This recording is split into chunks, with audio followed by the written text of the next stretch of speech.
फिरोजाबाद थाना रामगढ़ कोतवाली में प्रभारी निरीक्षक प्रदीप कुमार की अध्यक्षता में एक नए कानून को लेकर सभी सम्मानित नागरिकों के साथ मीटिंग की गई और नए कानून की धाराओं के बारे में बताया गया।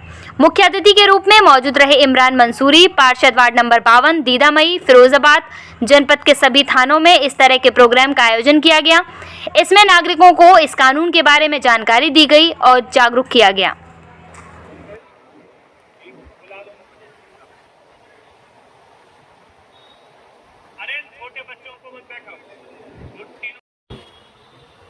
उनमें भी इन कानूनों के बारे में दिया गया है और इसमें सख्त सजा दी गई है। पहले अब जो कानून बनाए गए हैं इनमें एक इलेक्ट्रॉनिक। आज की मीटिंग की अध्यक्षता कर रहे थाना अध्यक्ष महोदय, सामने बैठी सम्मानित लोगों, आज जो 1 जुलाई 2024 है, ये आज नया कानून, नया प्रावधान लागू हुआ है। इससे जो भी आपराधिक हैं,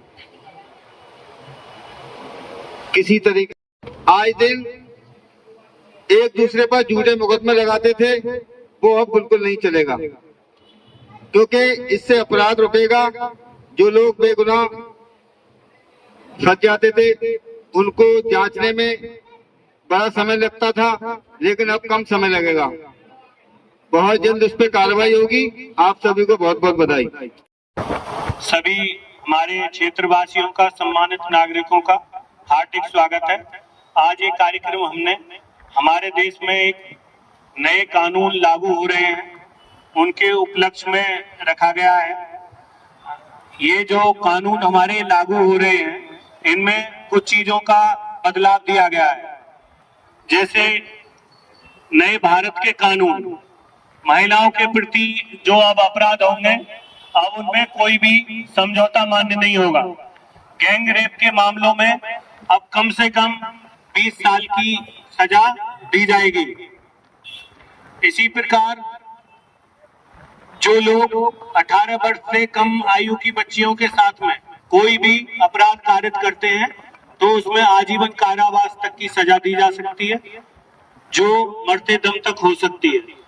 इसी तरीके से हमारे जो कानून है, अब इनमें EFIR का एक नया प्रोविजन आया है, नया प्रावधान लागू किया गया है। EFIR, आप कहीं से भी मुकदमा अपना दर्ज करा सकते हैं किसी भी इलेक्ट्रॉनिक माध्यम से, लेकिन उसके लिए आपको 3 दिन के अंदर थाने में आके FIR पर साइन करने पड़ेंगे और जो भी उससे संबंधित साक्ष्य हैं वो आपको प्रस्तुत करने पड़ेंगे, तब आपकी कार्रवाई शुरू होगी।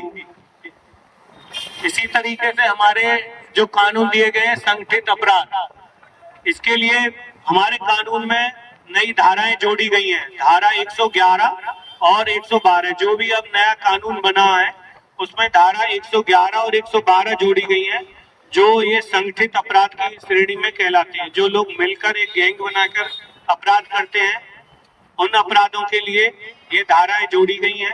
इन धाराओं के तहत इन अपराधों में कार्रवाई होगी, जिनमें बहुत ही काफी सख्त सजा दी गई है।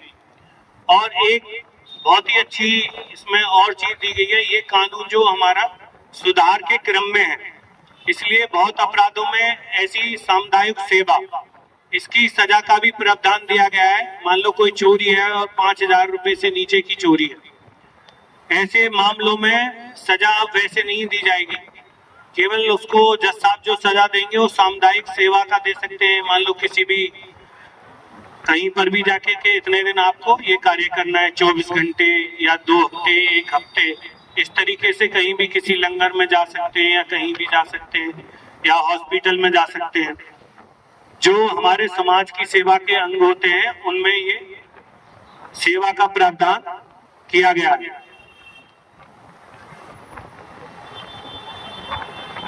अब जो कुछ ऐसी भी चीजें हैं जिनमें 7 वर्ष तक के जो अपराध हैं, जो 3 वर्ष तक के अपराध हैं, उनमें अगर सजा 3 वर्ष तक की है तो थाने को एक अधिकार दिया गया है। वो हमारे जो भी CO साहब होंगे, क्षेत्र अधिकारी होंगे, उनकी अनुमति से हम उसमें 14 दिन तक जांच कर सकते हैं। 14 दिन के अंदर वो हमें उनको जांच सौंपनी होगी। कि ये अपराध सही है या गलत है, झूठा है या सही है। अगर सही है तो उसकी एफआईआर दर्ज करेंगे, अगर झूठा है तो उसमें रिपोर्ट लगाकर प्रस्तुत कर देंगे क्षेत्र अधिकारी महोदय को।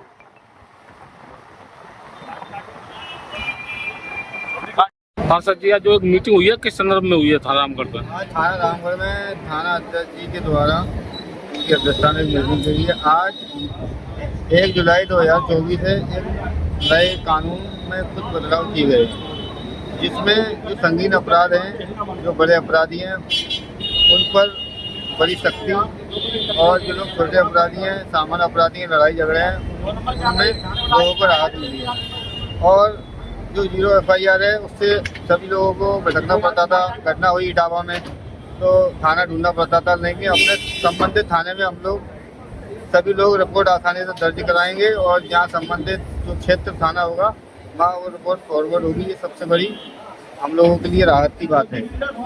और जो भी नए कानून बने हैं, इनमें बदलाव हुआ है, इसमें बड़ी जनता को राहत मिलेगी और अपराधियों पर सख्ती होगी, और झूठी एफआईआर पर भी रोक लगेगी। जो आज दिन लोग झूठी एफआईआर लिखाते थे, उनको भी 10 साल की सजा का इसमें प्रावधान है।